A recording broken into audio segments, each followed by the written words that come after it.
Hello, Abraham. Very happy to be here, and surprised that coming up here was so easy. Kind of listening and thinking about my questions.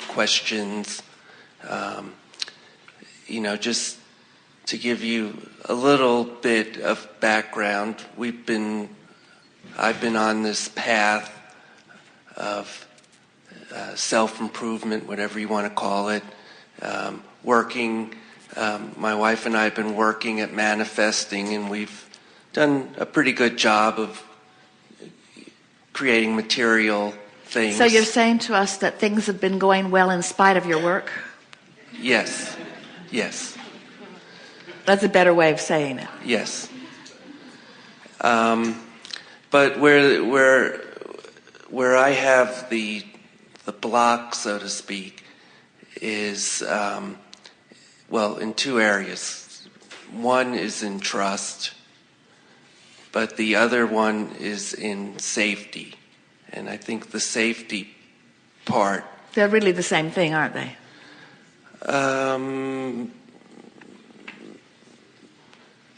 Safety is more...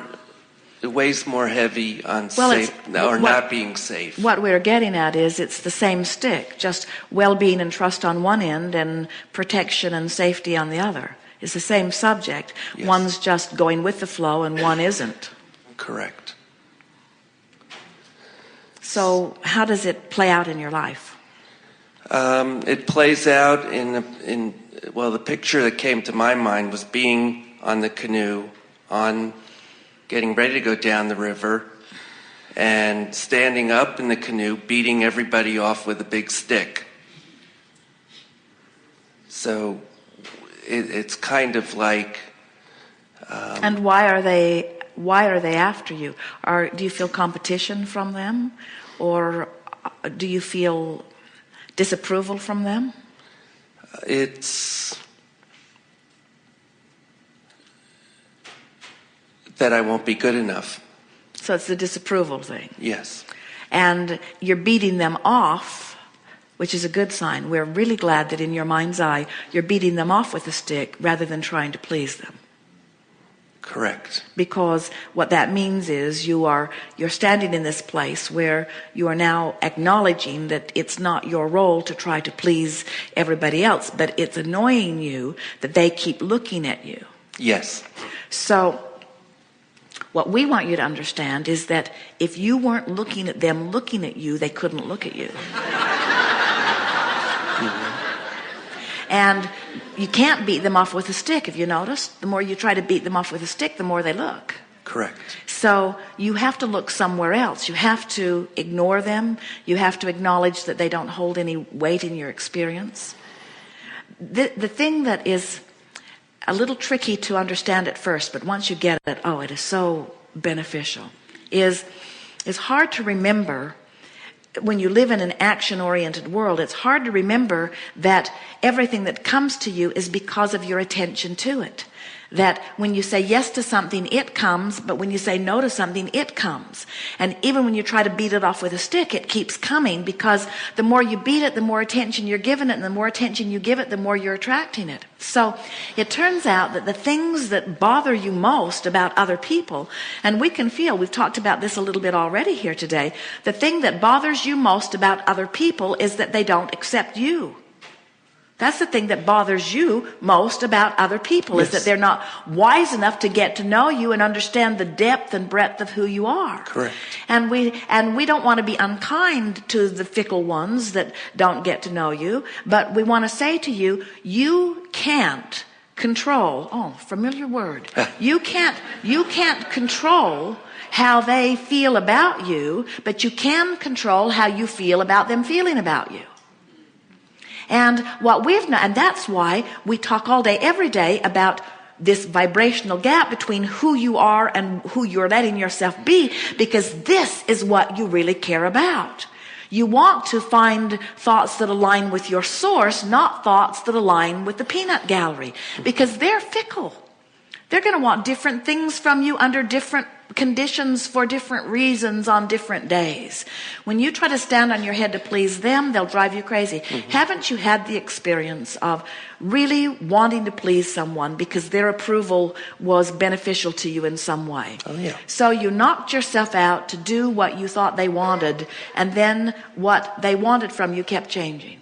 Oh, yeah. So, and then you can keep up with one like that, but if there's 2 or 3 or 4 or 5 and they don't have a meeting about what they want, it just makes you crazy. Yes. And so when you finally realize that what you're reaching for is not performing in a way that brings positive feedback from them, but what you're doing is performing in a way that brings positive feedback from within, now you've got this true compass. Now you've got this guidance that is always working for you. And then it's easy to let go of control. Once you find alignment with who you are, it's easy to let them be as brilliant as they are, as dumb as they are, as efficient as they are, as inefficient as they are. You don't feel like you have to run.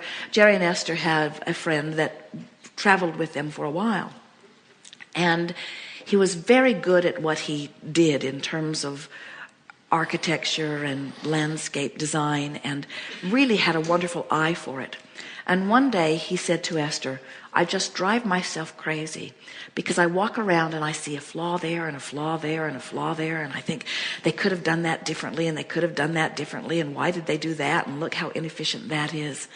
And we say that's that level of control, that level of needing to control things that you cannot control. And so the letting go that we're talking about so profoundly and incessantly these days is about the letting go of the need for things to be different in order for me to feel good.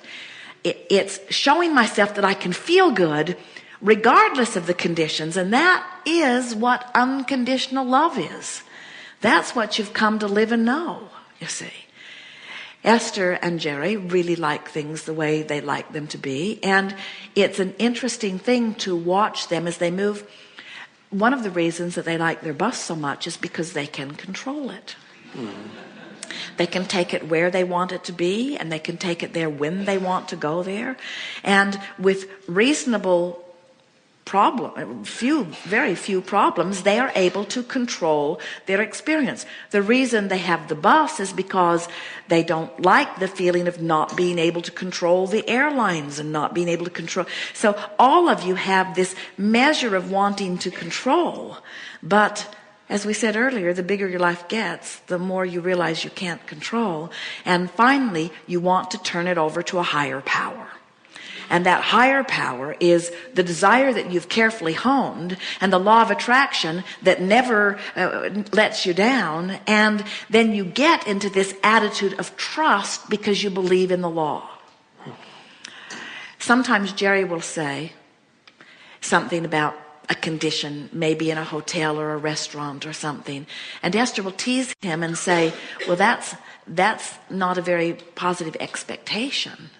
And Jerry's response is, but it's a valid expectation. In other words, I trust them to be who they are. And that's what happens to so many of you. Somebody who misbehaves, you trust them to be as they are. You say, well, that's par for the course. Well, that's about what I would expect from them.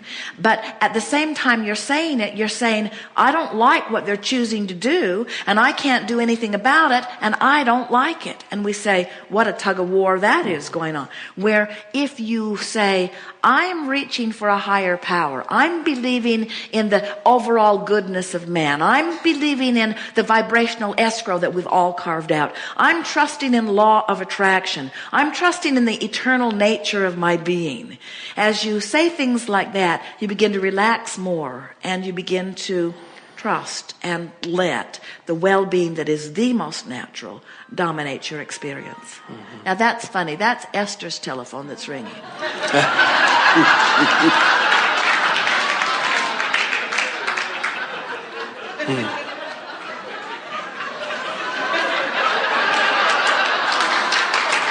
Does she want to get it? She wants to control the telephones in this room. She does not want your telephone to ring.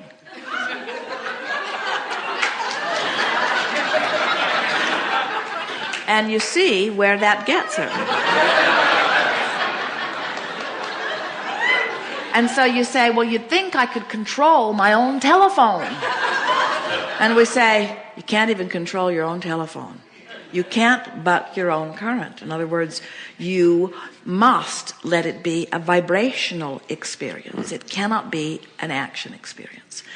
It feels to you that we're still answering the previous question, and we are, because they're the same question. In other words, it's all the same thing, isn't it? Yeah, it seems to be.